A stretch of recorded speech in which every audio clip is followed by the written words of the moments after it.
the 49. They're calling a gain of 19, and it moves the chains. Now, that was an excellent run. And when you see that happen, that's when you're seeing guys doing their job and then some people doing a little bit more. Offensive linemen and tight ends, they're expected to block. But the wide receivers, all they want to do is catch passes. So when they block on a big-time running play and create extra space, you've kind of hit the jackpot there.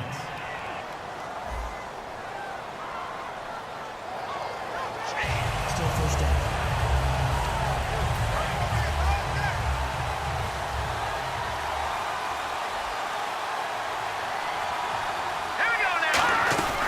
They'll run it now out of the gun.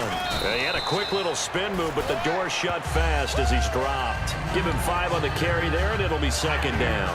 Brandon, that's a body blow type of a run. The type of run that if you keep getting them and accumulating them throughout the game, that'll really wear a defense down as we get to the fourth quarter. Here's the option going right. And they go backwards here, losing yardage back at the 48-yard line. So he loses 3 yards there. Now third down.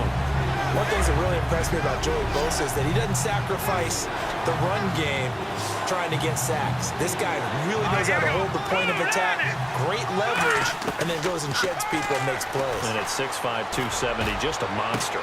A 50-50 ball here, and it's intercepted. Picked off by Jason Verrett, and his guys are going to get the football at the 23-yard line. Well, this wind is definitely going to be a factor as this game goes along. He's throwing straight into it here in the first quarter, and the ball fluttered on him a little bit. They'll definitely have to file that one away and make a mental note of it. So out come the Chargers. And the last drive, the first drive for them, not very good. 3 and out. What do they go to here? Well, you don't look down at your play sheet and say, this is what the problem is. Now, let's find out who my playmakers are. Get the ball in their hands, and maybe the offense will move a little bit better. Sometimes it's more important to get it to the right people rather than dialing up the right number. Exactly. Or the right play, yeah. That, too. They come up in an offset eye. They go again with Oliver. And nothing doing. He's immediately taken down at the line of scrimmage. Back-to-back stops make it 3rd and 10. Great play there off the end. Question, Charles, in a 4-3, you hear about the D tackles a lot. What's the role of the ends? What they want to do is control the edges of the defense. If you always hear about an offense talking about setting the edge in the running game. And down he goes on the pressure from the Rams defense. William Hayes in there to sack him, and that is 10 for him now on the year. Here's Drew Kaiser now, standing just about on his own goal line.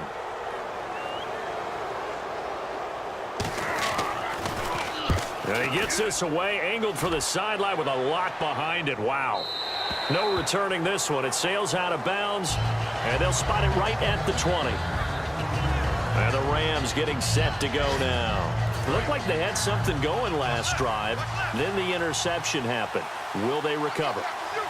The memory they need to keep with them is that they did have something going. They were moving the ball on offense, had a nice sequence going.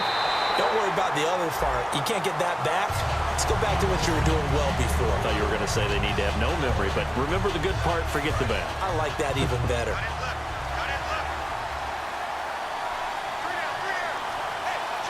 The one running back is Gurley, and he'll get it up the middle. And a short gain there as he'll get it up only to about the 24.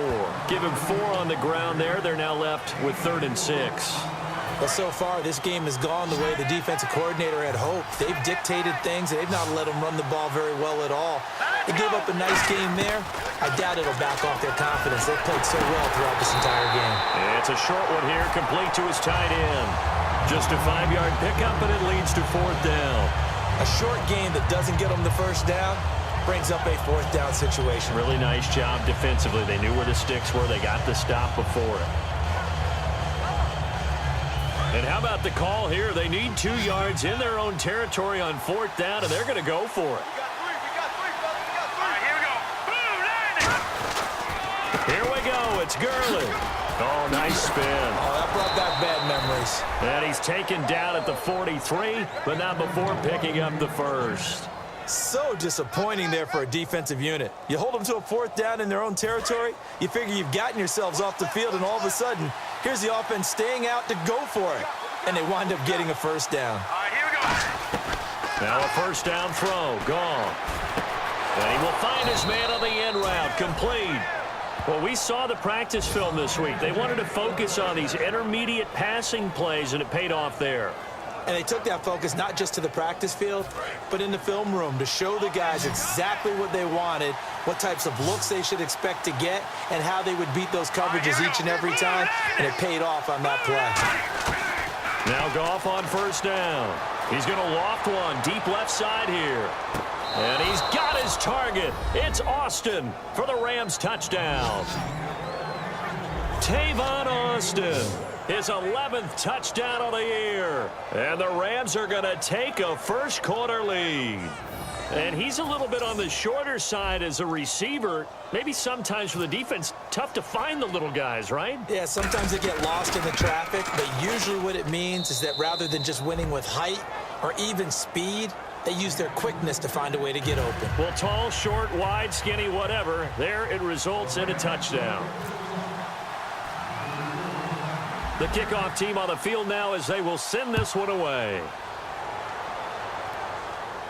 This one taken just inside the 10. And a pretty good return here. He'll be stopped just shy of the 25 at the 24-yard line.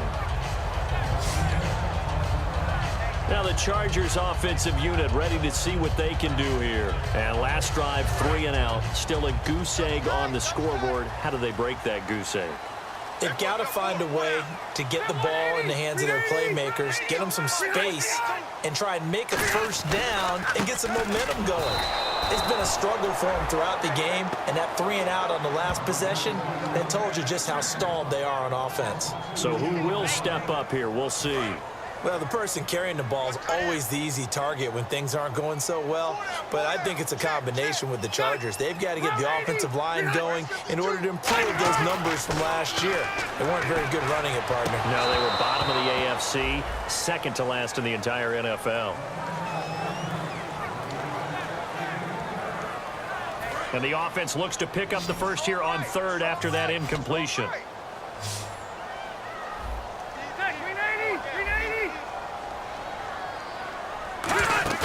Play fake, Rivers. And this one is incomplete. He was looking for Mohamed Sanu there. And that brings up fourth down. Here's Drew Kaiser now as he's on to punt for San Diego.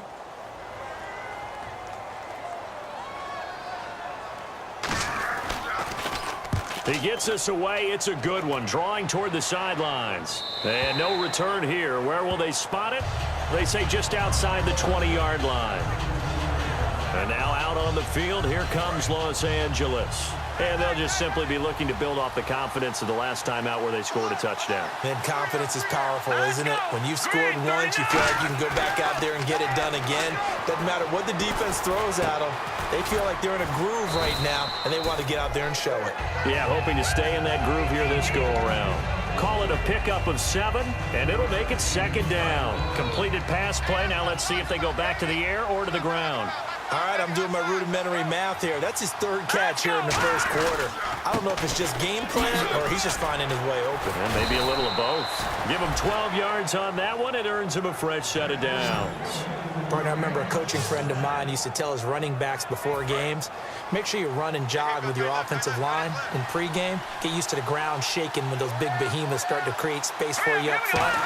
He did a pretty good job of just following those guys through there for a nice explosive run. And he'll take this for about 4 up to the 46-yard line. And brought down there by a pair of Chargers on the stop.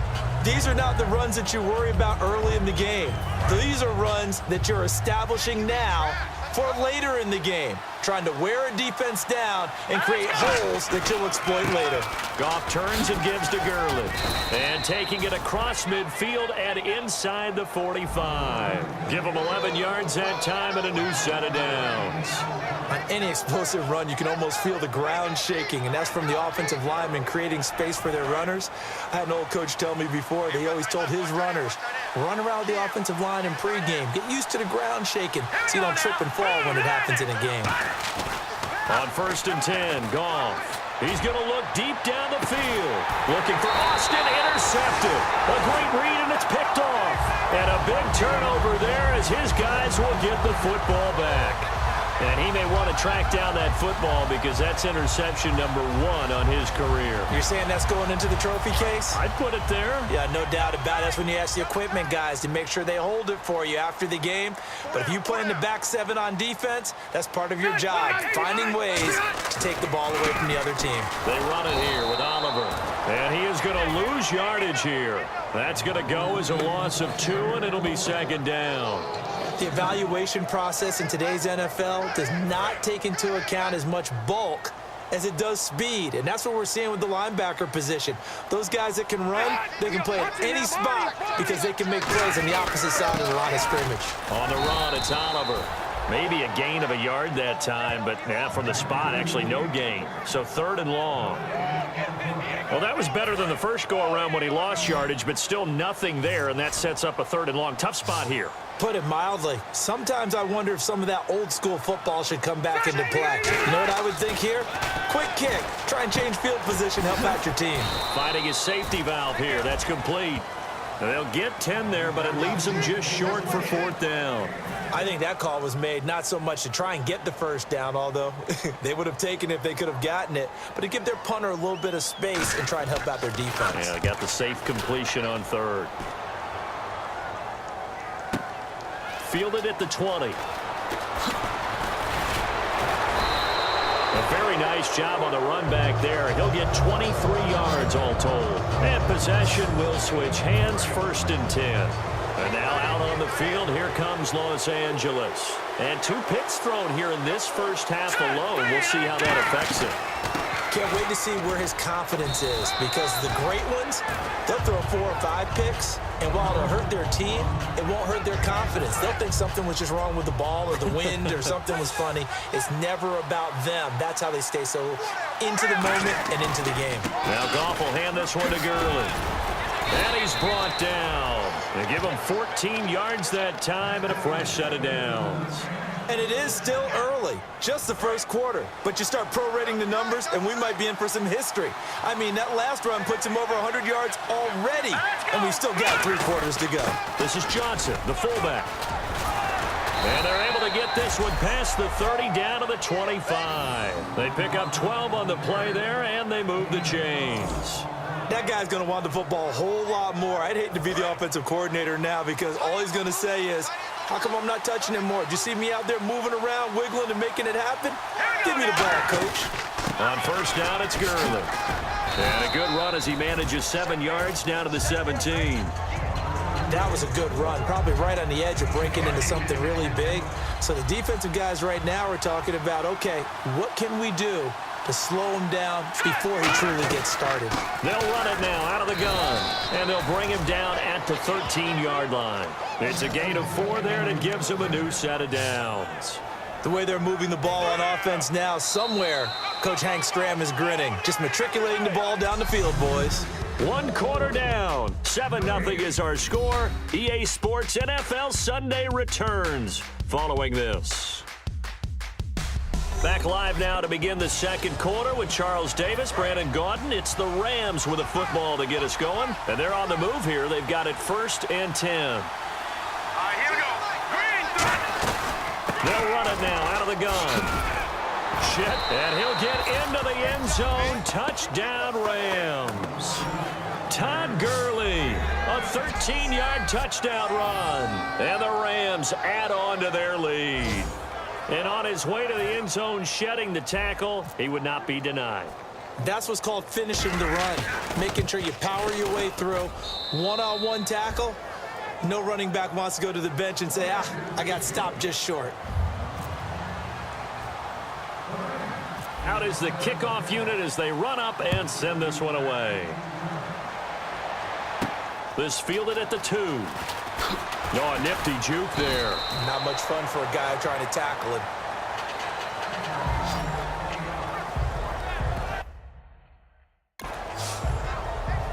The Rams defense getting ready to go again.